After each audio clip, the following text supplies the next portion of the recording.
My feels. Oh my god, dude. This entire episode was so fucking sad. It was so sad. It was sadder than Hinami seeing her mother die, because you had so much tension and sadness and feels just thrown on top of you this entire episode. And I mean, what really concluded it of this episode is when you saw our main male character Kaneki just break down. He's like, oh, leave now, I'm gonna kill somebody. And I'm like, oh my god. And when he strikes one of his friends, his like trainer, and stabs him and impels him through, and I'm like, oh my god. Just this episode of Tokyo Ghoul, fuck yes. It was a really good episode, and in my eyes, it was fucking good.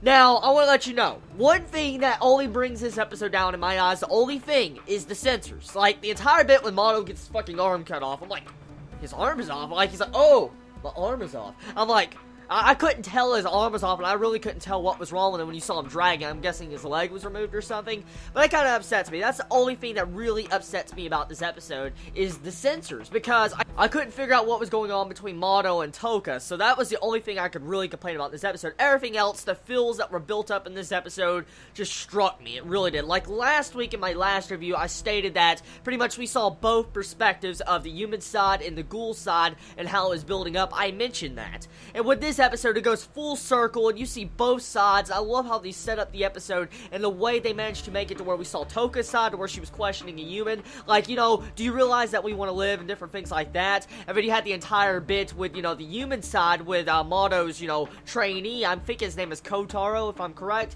But the point of it is we get to see both sides going one after another in this episode, like finishing each other's entire sentences, and it goes once again to show the correlation between the ghouls and humans, and how they're not that different from each other. The only thing that is different is what they eat. That's the only thing different. And it really shows in this episode. I mean, hopefully Kotaro that escaped in this episode, he escaped away from Kaneki, will actually realize that ghouls are not that bad. But I mean, I don't know, since he saw his mentor die, his, like, I'm guessing his boss, Mato, die, he might change and forget about the entire parts with Kaneki, you know, let him go. So the big thing here with this episode was just getting to see the ending of this arc. Hinami now realizes that she needs to live on. The fight between Mato, the Doves, and, you know, Kotaro are now finished.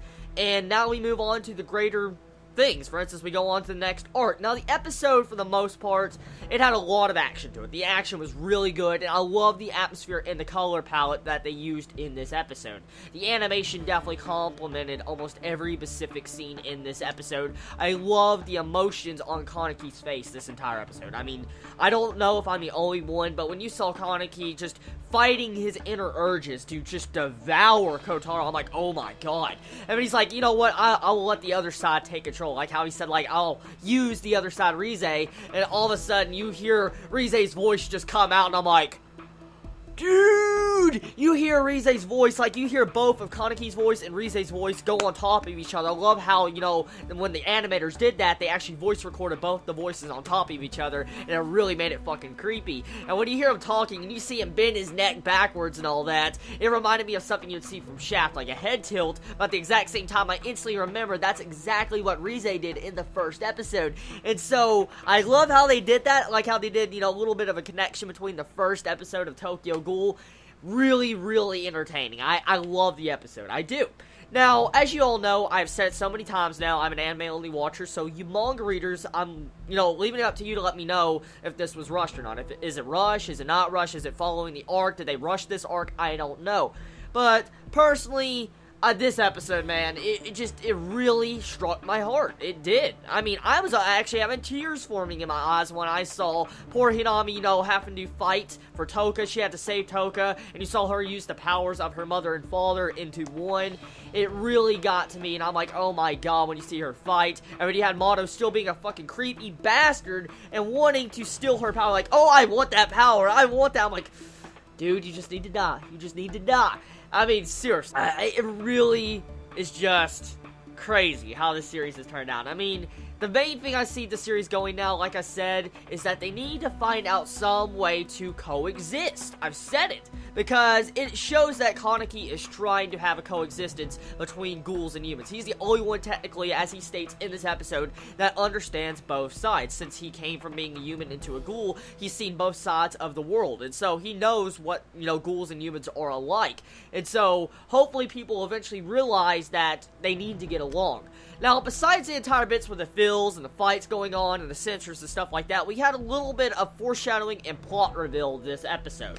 Now, with Amato's dying breath, like right before he died, before he laid on the ground dead, completely dead, he stated saying that I must get that one-eyed. I must kill the one-eyed or whatever. And I'm guessing that's the other ghoul that was mentioned a couple episodes back that had one eye. So, this clearly goes to show you that this other one-eyed ghoul most likely isn't that good, because it seems like this one-eyed ghoul might have killed Mato's family or something, because we see Mato's ring around his finger, and from what I've seen for the course of this entire series, I mean, it doesn't seem like Mato was a family type of person. Like, he just seemed to focus nothing but his time on work. And so it makes me believe that this one-eyed ghoul killed his family, and which in turn caused Mato to be who he was, to go after vengeance and get revenge against this one-eyed ghoul that killed his family. That's exactly what I think is going on, because they wouldn't reveal this one-eyed ghoul, Mato wouldn't have a rage or hatred towards this one-eyed ghoul, and at the exact same time, we wouldn't be shown a ring if it didn't have a connection between each other. So, personally, everybody, if I had to rate this episode, truthfully, for my enjoyment value, an 8.5, honestly, or an 8. It's around in there, out of 10, because it's a good episode, and I can see how a lot of people can enjoy it. I definitely enjoyed it, but I don't know about manga readers. I don't know how manga readers feel about this episode, so like I always say, please let me know in the comments below. You all have a wonderful day or night wherever you live. Please be safe. Chibi out.